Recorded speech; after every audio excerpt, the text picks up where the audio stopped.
The knock came at 0347 hours, precise and unhurried, 3 measured strikes against the corroded metal of my hab unit door that somehow conveyed more authority than any amount of force could have achieved. I know the exact time because I'd been awake, staring at the chronometer on my wall as I did most nights, watching the numbers change while trying to convince myself that tomorrow's shift at the water reclamation plant would be no different from the 9,642 shifts I'd already endured. My name was Davos Kellen, designated Worker Drone Classification 7 Gamma in service to the Imperium on the hive world of Cranox Secundus, and I want you to understand that I was nobody, completely, utterly, unremarkably nobody. I filed reports on sediment accumulation in filtration tanks. I had done this for 26 years. I had never missed a shift. I had never filed an incorrect form. I had never, to my knowledge, committed even the smallest infraction against the 10,000 regulations that governed my existence.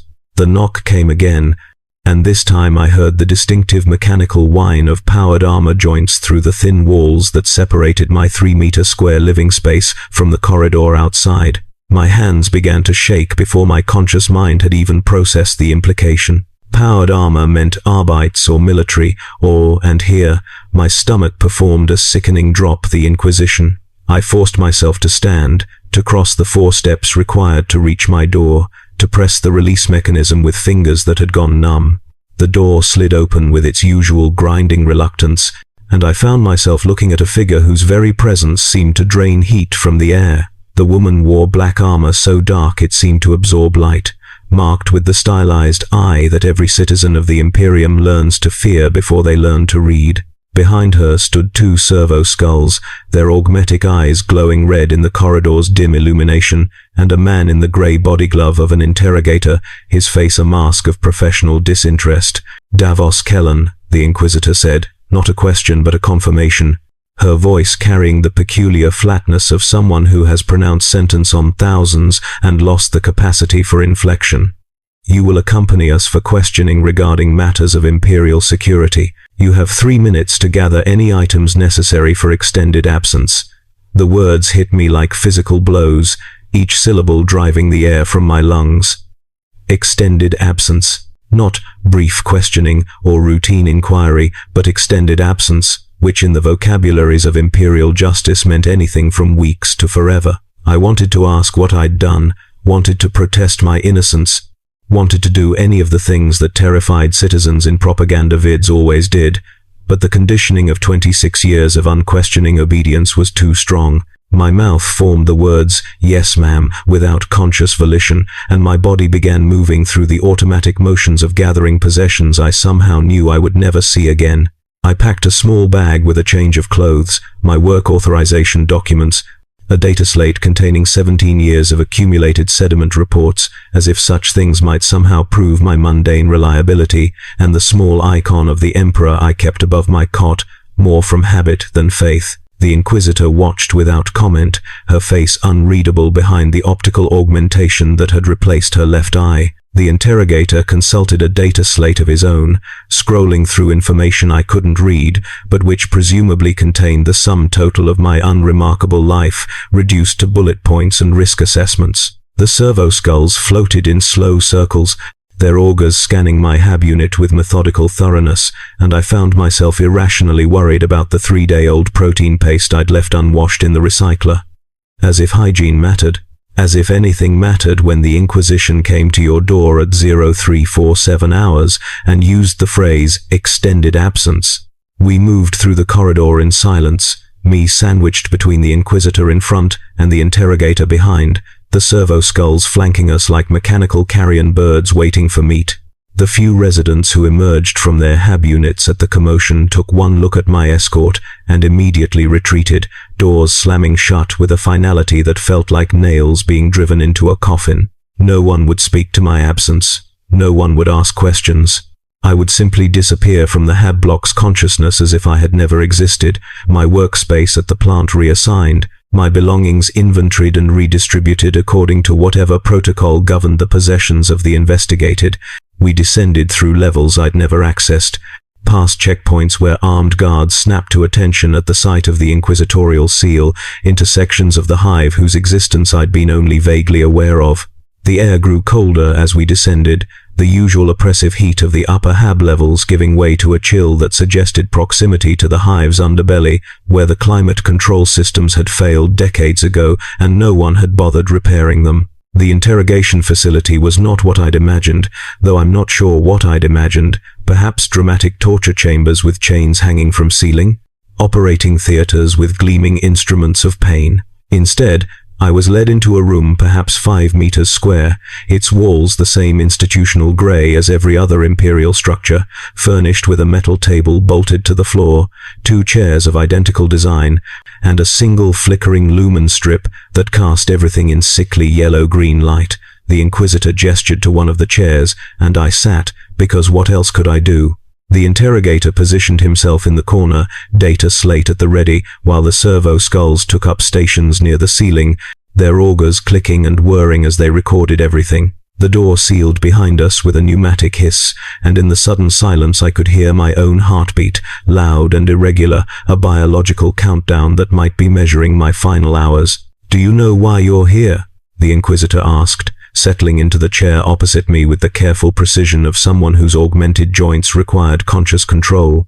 The question seemed absurd. How could I possibly know why I was here when the sum total of my life was sediment reports and shift schedules? But I understood it as an interrogation technique designed to elicit spontaneous confession through the assumption that the questioned party already knew their guilt. My mind raced through every possible infraction, every minor deviation from protocol, every moment in my 26-year career when I might have done something, anything, that could be construed as suspicious. Had I filed a report late? Used incorrect terminology in documentation? Failed to show sufficient enthusiasm during mandatory prayer assemblies? The possibilities spiraled into infinity, and in that infinity I discovered the true genius of the Inquisition's methods. When every action could potentially be heresy, interrogation became an exercise in self-accusation. "No, ma'am," I managed, my voice emerging as a hoarse whisper. "I have committed no crimes against the Emperor or his Imperium. I am a loyal servant. I have always been a loyal servant." The words sounded hollow even to my own ears. Ritualistic denials that every accused had uttered since the founding of the Inquisition 10,000 years ago. The Inquisitor's expression didn't change, her human eye studying me with the same cold assessment her augmetic eye was presumably conducting through less visible spectrums. She made no move to consult notes or data slates, conducted no dramatic revelation of evidence. Instead, she simply asked, "Describe your relationship with Mara Relic, Worker Drone Classification 7 Delta, assigned to Atmospheric Processing Station 14. The name hit me like cold water, momentarily scrambling my thoughts. Mara. I knew Mara, insofar as anyone knew anyone in a hive of 40 million souls. We'd shared the same transport route for perhaps 5 years, occasionally standing near each other in the crowded cargo elevator that carried workers to our respective plants. We'd exchanged perhaps 3 dozen words in total, meaningless pleasantries about weather or shift schedules, the bare minimum of social interaction required to maintain the fiction of humanity in our mechanized existence. "I know her by sight," I said carefully, instinctively aware that every word I spoke was being weighed for hidden meaning. "We take the same transport occasionally. I don't believe we've ever had a substantial conversation. And yet she listed you as a character reference on her application for expanded ration allotment," the Inquisitor said, producing a data slate from somewhere in her armor's storage compartments. She slid it across the table, and I saw a form I vaguely recognized, the standard Imperial Form 7743 Beta, application for increased nutritional allocation based on demonstrated productivity. There, in the section requesting names of individuals who could attest to the applicant's reliability, I saw my own name, my worker designation, my HAB unit number. I had no memory of authorizing this reference, no recollection of Mara ever asking permission, but there it was, my identity linked to hers through the immutable record of Imperial bureaucracy. "Mara Relic has been detained on suspicion of heretical corruption," the Inquisitor continued, her voice maintaining its unnatural flatness. "Specifically, She is believed to have been exposed to proscribed literature during a routine maintenance inspection of decommissioned hab blocks in the lower levels. Your name appears in her file. Therefore, you are a person of interest in determining the extent of potential ideological contamination. The room seemed to contract around me, the walls pressing inward, the air growing thick and difficult to breathe. Heretical corruption, proscribed literature. These were not charges that ended with fines or reduced rations. These were charges that ended in interrogation rooms much less pleasant than this one, in re-education camps, if you were fortunate, in execution, if you were not. And I was connected to this woman through nothing more than a form I hadn't known existed, a character reference I'd never authorized, a bureaucratic link that had transformed me from nobody into someone of interest to the Inquisition. I haven't. I stumbled over the words, trying to formulate a defense against accusations I didn't fully understand. I never read any forbidden materials. I don't know what Mara may have done. I barely know her. She must have used my name without permission. Documents submitted to the administratum are legally binding testimonies of fact. The interrogator interjected from his corner, speaking for the first time. His voice was younger than I'd expected, carrying the crisp enunciation of someone educated above my station. By extension, you are responsible for any association created through official channels, whether you actively authorized that association or not. Ignorance is not innocence, citizen. Negligence in monitoring one's own documentation creates vulnerabilities that heretics exploit. The logic was impeccable and nightmarish in equal measure. I was guilty not of any action I'd taken, but of an action I'd failed to prevent. Complicit through my ignorance of a system too vast and complex for any individual to fully comprehend. This was the trap every Imperial citizen lived in, the 10,000 regulations governing every aspect of existence, most of which contradicted each other, all of which carried penalties for violation, none of which could be fully learned in a dozen lifetimes. The Inquisitor leaned forward slightly, the motion drawing my attention to the small devices attached to the table between us bioscanners. I realized, monitoring my pulse, respiration, galvanic skin response, translating my physiological reactions into data streams that would be analyzed for signs of deception. Tell me about your reading habits, she said, changing the subject with disconcerting abruptness. What materials do you consume in your leisure hours? The question seemed innocuous, but I felt the trap waiting in whatever answer I provided. If I said I read nothing, I would seem suspicious, potentially hiding illegal activities. If I admitted to reading anything, she would ask for specifics, and any title I named could potentially be on some list of proscribed materials I'd never seen. I settled for partial truth. I read Imperial primers sometimes, devotional texts, the worker safety manual for my plant. I don't have much leisure time, ma'am. My shifts are long. And yet you own a data slate, she noted, gesturing to the bag I'd brought, which had been confiscated upon arrival and now sat on a small shelf near the interrogator. Standard model, capable of storing approximately 50,000 pages of text. How much of that capacity is currently in use? My mind raced through the contents of my data slate, my sediment reports. Yes, but also the technical manuals I'd downloaded to better understand my work, the archived news feeds I sometimes scanned during meals, the stories. I'd forgotten about the stories, fiction pieces I'd downloaded years ago from an approved entertainment database, tales of heroic Imperial soldiers defeating alien horrors. They'd been marked as approved content when I'd downloaded them, but that was years ago. Approval statuses could change. Materials could be retroactively classified as proscribed. What had been innocent entertainment could become evidence of corruption based solely on bureaucratic reclassification. Mostly work documents, I said, my voice cracking. Some technical manuals. Perhaps some fiction, but only from approved sources. I've never deliberately accessed forbidden materials. The Inquisitor made a gesture, and the interrogator retrieved my data slate, his fingers moving across its interface with practiced efficiency. I watched him scroll through my files, his expression unchanging, and tried to remember every single item I'd ever downloaded, every article I'd skimmed, every image I'd saved. The scrutiny felt like violation, my private thoughts and innocent pastimes being examined through a lens that could transform anything into evidence. You have downloaded 17 articles about historical sediment processing techniques, the interrogator observed, including 3 that describe methodologies from before the Age of Strife. Why would you need such information? The question seemed genuinely curious rather than accusatory, but I recognized the danger immediately. Studying pre-imperial techniques could be construed as nostalgia for a non-imperial past, which could be construed as rejection of the emperor's supremacy, which could be construed as heresy. To better understand my work, I said quickly, to improve efficiency, to serve the emperor more effectively by comprehending the full scope of my duties. It was the correct answer, the expected answer, and yet delivering it felt like another small death. Another piece of myself sacrificed to the demands of an interrogation whose parameters I couldn't grasp. The Inquisitor made no comment on my response, simply moved to her next question. Have you ever felt that the Imperium's methods are inefficient?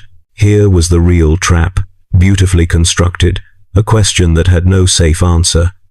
If I said yes, I was admitting to doubt in Imperial perfection. If I said no, I would be lying, and the bioscanners would detect the lie, proving my dishonesty. If I tried to equivocate, I would seem evasive, suggesting hidden guilt. I sat in silence for several seconds, my mind paralyzed by the impossibility of the choice, and finally settled on the only response that might satisfy both truth and survival. I sometimes think that if I understood the reasoning behind certain procedures, I could serve more effectively. But I trust that those wiser than me have designed these systems according to the Emperor's will. The Inquisitor's expression flickered not quite approval, but perhaps recognition that I'd navigated the trap adequately. And does your trust ever waver? She pressed, probing for the weakness she knew must exist.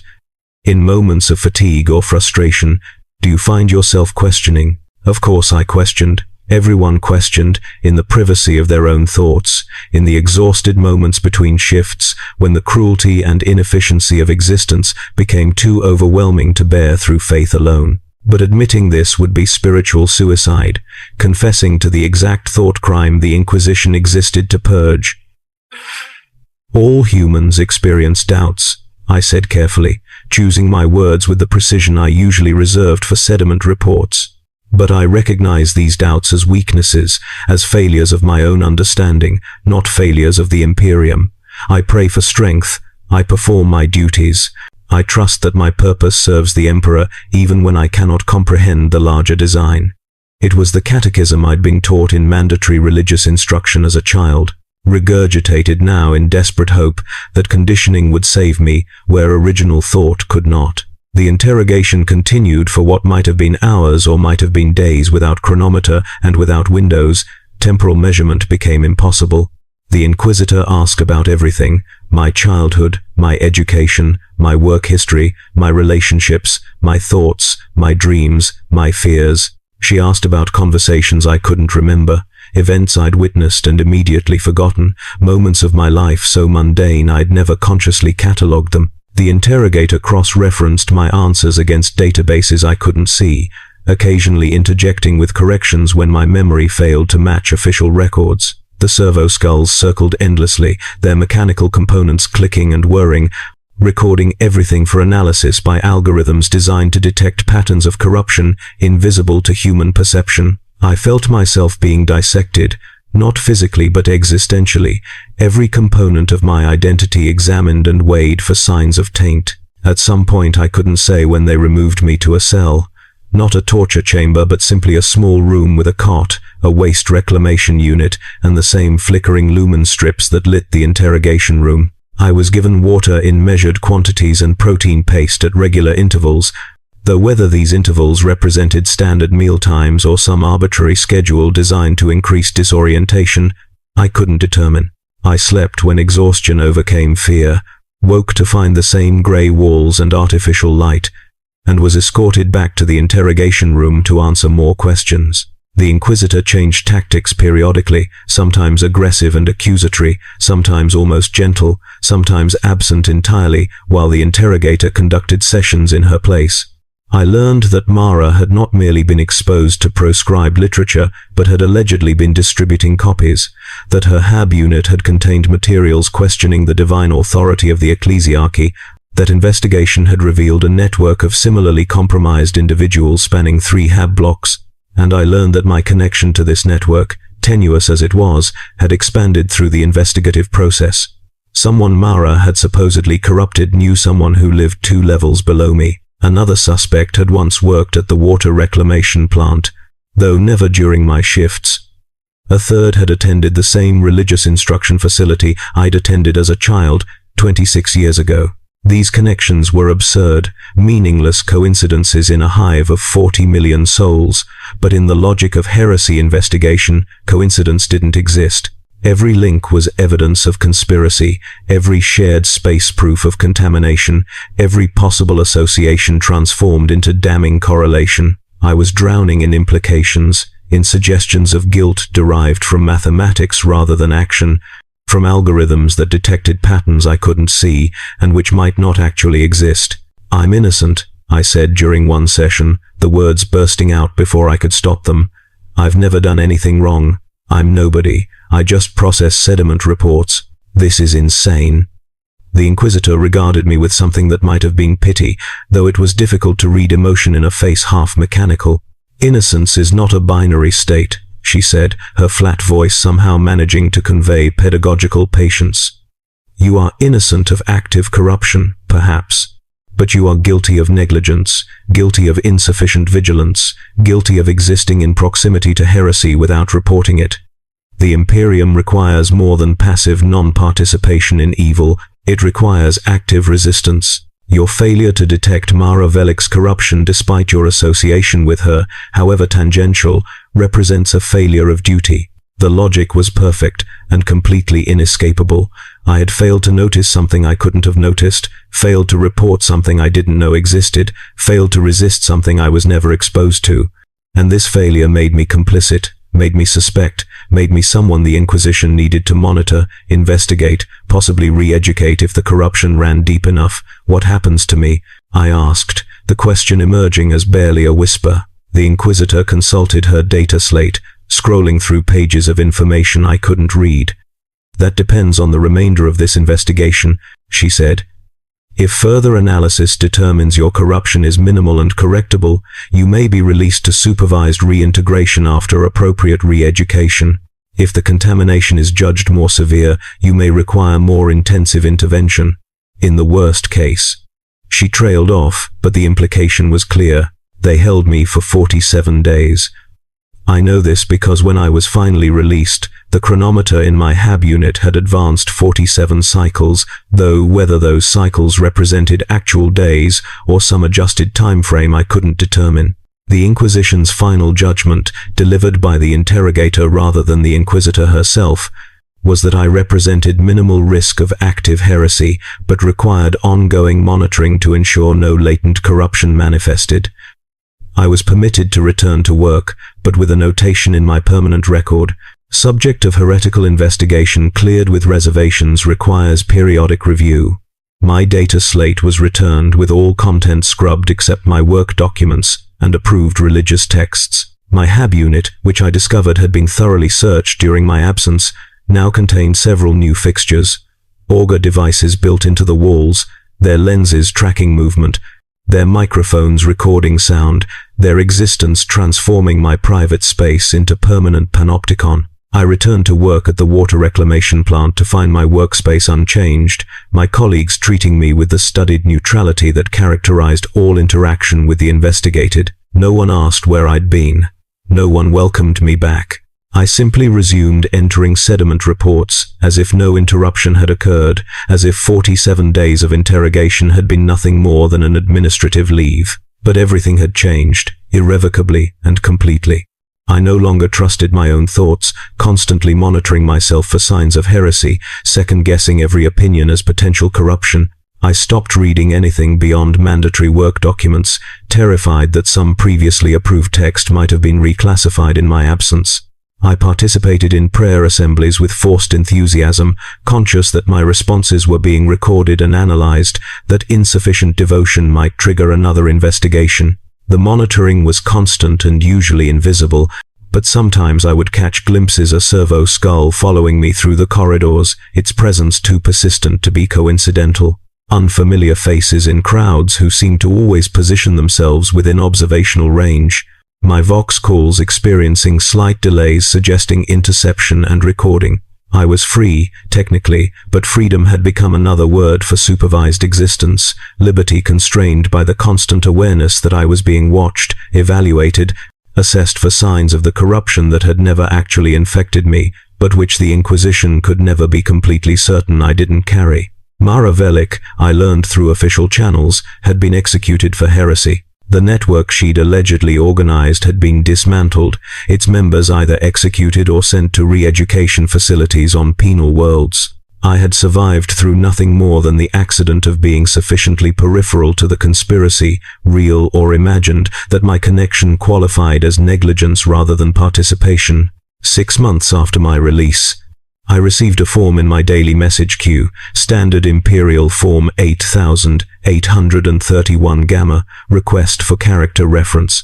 Another worker drone, someone named Kellis Vran whom I'd never heard of, had apparently listed me as a reference for something employment verification, ration increase, HAB unit transfer. The form didn't specify. My hand hovered over the approval mechanism, my finger trembling as I considered the implications. Approving the reference would create another association, another potential link to corruption if this Kellis Vran turned out to be compromised. I would be back in an interrogation room, back in a cell, back in the nightmare of investigation that I'd barely survived the first time. But refusing the reference would itself be suspicious, suggesting paranoia or guilty knowledge, behaviors that would certainly be flagged for review. I sat paralyzed by indecision for nearly an hour before finally, deliberately, pressing the approval mechanism and praying to an emperor I'd lost all faith in that this choice wouldn't destroy me. This is what happens when the Inquisition investigates an ordinary citizen in Warhammer 40K, not dramatic torture or heroic resistance but slow psychological dissolution, the transformation of a functioning human being into a permanently traumatized shell who questions every thought and monitors every action, who has learned that innocence is irrelevant and guilt is determined by systems too complex to understand and too powerful to resist. I still work at the water reclamation plant. I still process sediment reports. I still exist in my HAB unit and take the transport and attend mandatory prayers, but I am no longer Davos Kellen in any meaningful sense. I am a monitored entity, a potential threat that has been assessed and catalogued and placed under permanent suspicion, a citizen who learned too late that the Imperium's protection extends only to those who never attract its attention. The augurs in my walls continue their silent observation.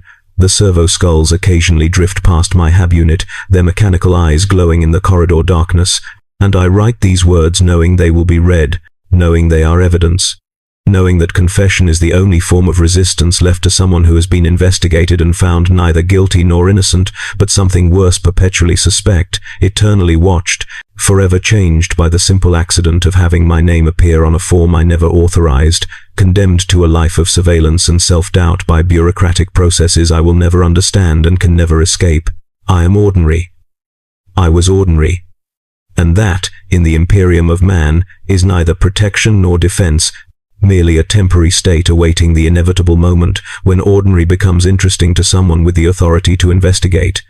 And investigation transforms you from citizen into case file, from human being into data points and risk assessments, and a name in a database that will follow you until the day you die, and probably beyond, because in the Imperium's infinite archives, no one is ever truly forgotten, and no one is ever truly cleared. We are all just entries in endless catalogues of suspicion, waiting for the knock at 0347 hours that marks the end of whatever illusion of safety we've been maintaining.